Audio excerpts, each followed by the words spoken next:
Yesterday, I had to go to the doctor to get, it was my checkup, and they took my blood to make sure that my synthroid level is right and my sugar's right and all that. And this is how much coffee I drink, which is why I'm drinking a Mountain Dew now. I'd rather have a cup of coffee, but I don't want to walk up there to get it because, well, I'm fat. So I'll drink a Mountain Dew. I got to have my coffee.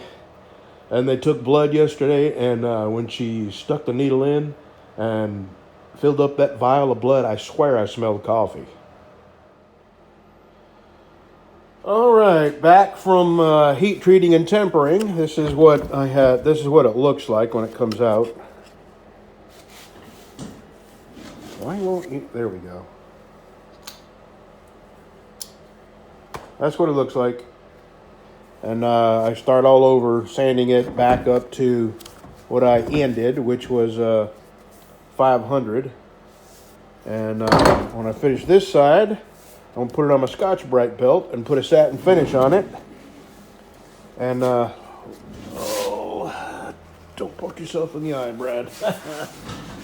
Here are the handles, and I have put True Oil on the ends of them. In a couple minutes, I'm going to put a second coat on. And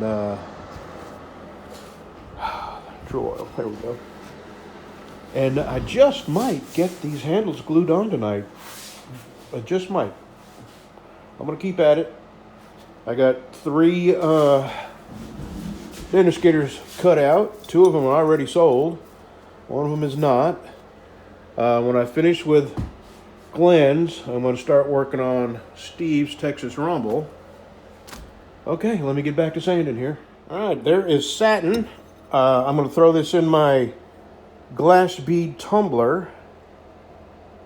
I'm going to give it, 2 hours. So I'm definitely not going to get these handles on tonight, which is fine. I'm not rushing this.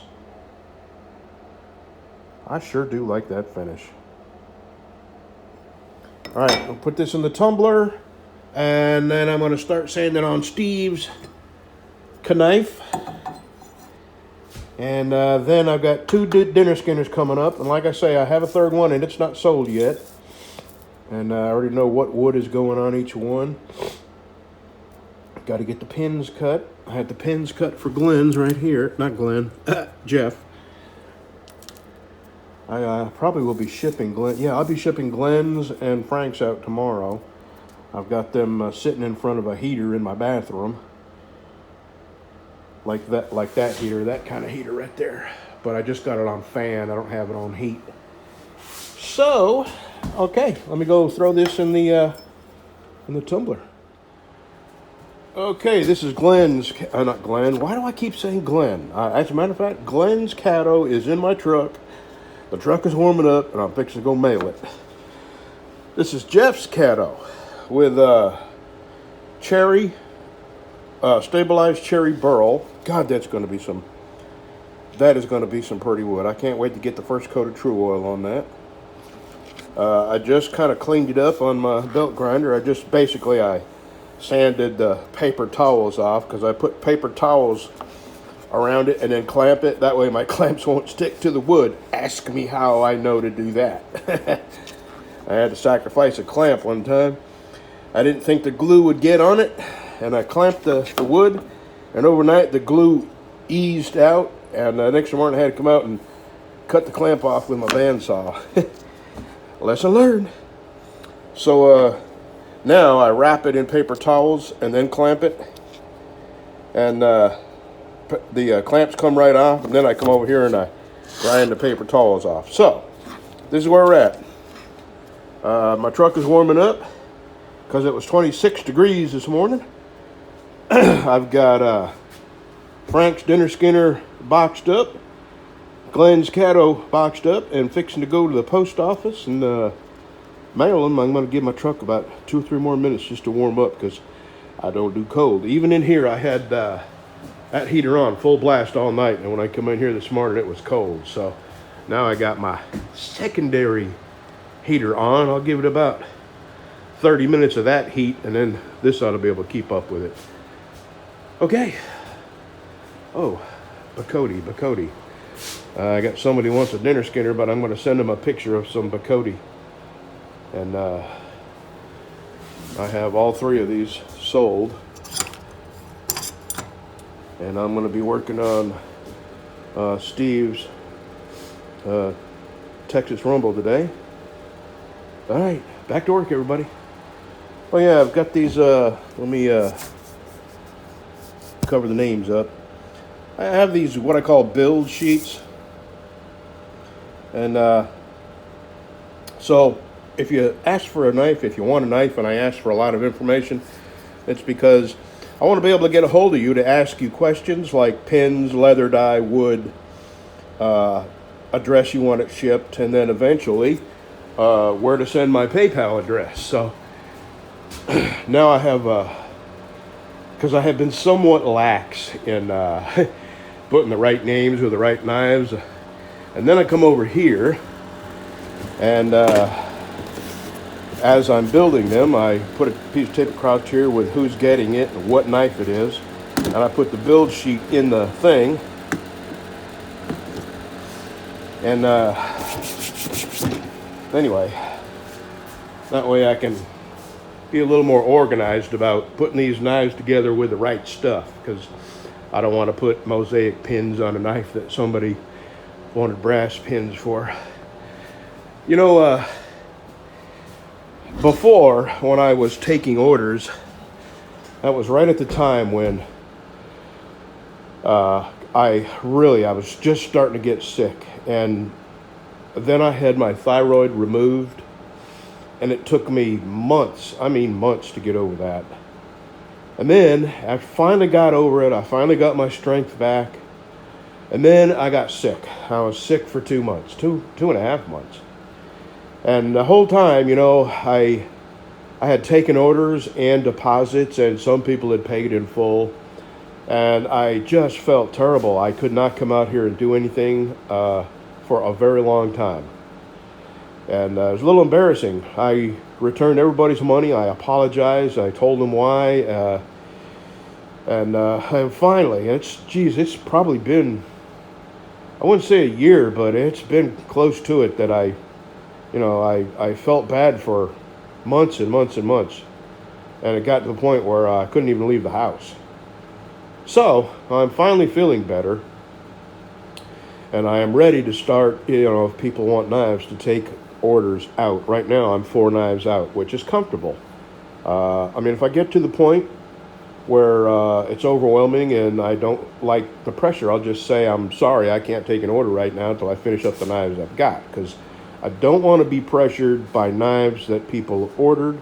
I don't want to be pressured to cut corners on a knife I'm working on so I can get on to the next knife. And I'm sure everybody understands that. I just want to say that out loud, because each knife gets my utmost endeavor to make it the best knife I can. And, if it takes a week, it takes a week for me to move on to the next knife. But everybody gets the same attention, you know what I mean? Anyway, my truck's probably warmed up. I'm fixing to go mail in boxes and come back and get to work. All right, there's the beginning of Jeff's, and the rest is handwork.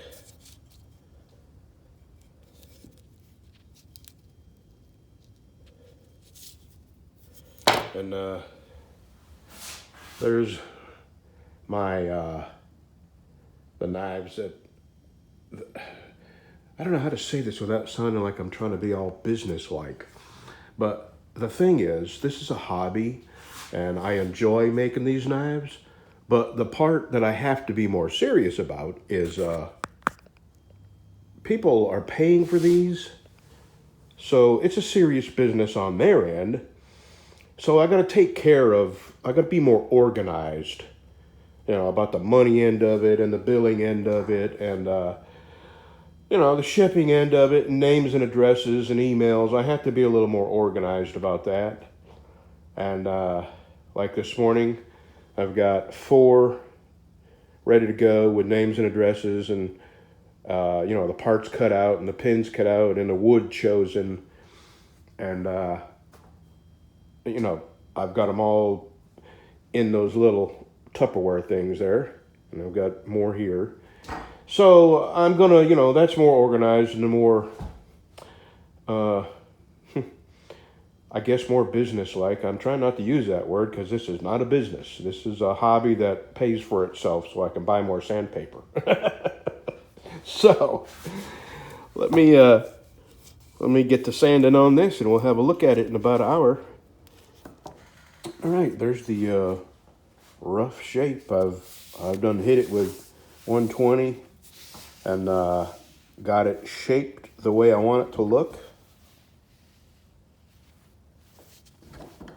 Now I start stepping up with the, I'm trying to light, there we go. And this one too? Yeah, even better. Okay.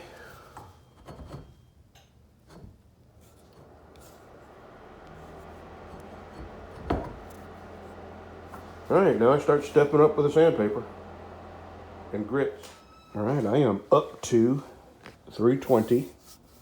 And boy, I tell you, I like, this is the part I like because you take what is essentially a square block of wood and with your hands you turn it into something that you're proud of. And each handle I send out was shaped by these hands. And I just, I don't know, I maybe someday it'll be boring, but every piece of wood is different and every handle is slightly different. And every handle has a imperfection that I have to work on a little harder. And what I use is backer boards. And let's say that I have a high spot here. I'll rub it out there and then use my hands to feel it. And there's just so much handwork that it's very, very satisfying. And this is what we got right now. I'm at 320. I'm fixing to go to 400, 500, and 600. And then put the first coat of True Oil on it and then sand it with 800. And then the second, third, fourth coat is usually what does it. This is a little bit of a void, but I think what I'm going to do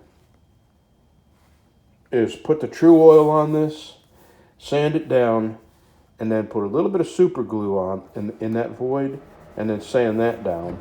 And I think it will come smooth. So, here we go. 3 more grits. And I'll be putting the True Oil on this probably a couple of hours. All right, let's sand it up to 800. I'm fixing to go in the house and put the first coat of True Oil on it. All right, remember the divot I had on this? I can't even tell what side it was on now. I think it was this side. And it was right about here. Took a whole bunch of sandpaper, but I got it sanded out. All right, I am up to, that is 180, and I'll start on that Sunday.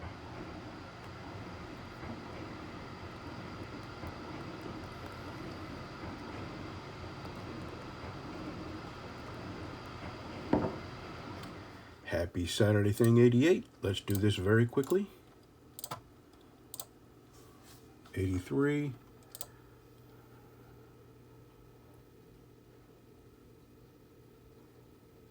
No way. No freaking way. Well, I'll tell you what, you are one lucky son of a gun. John, you know what to do.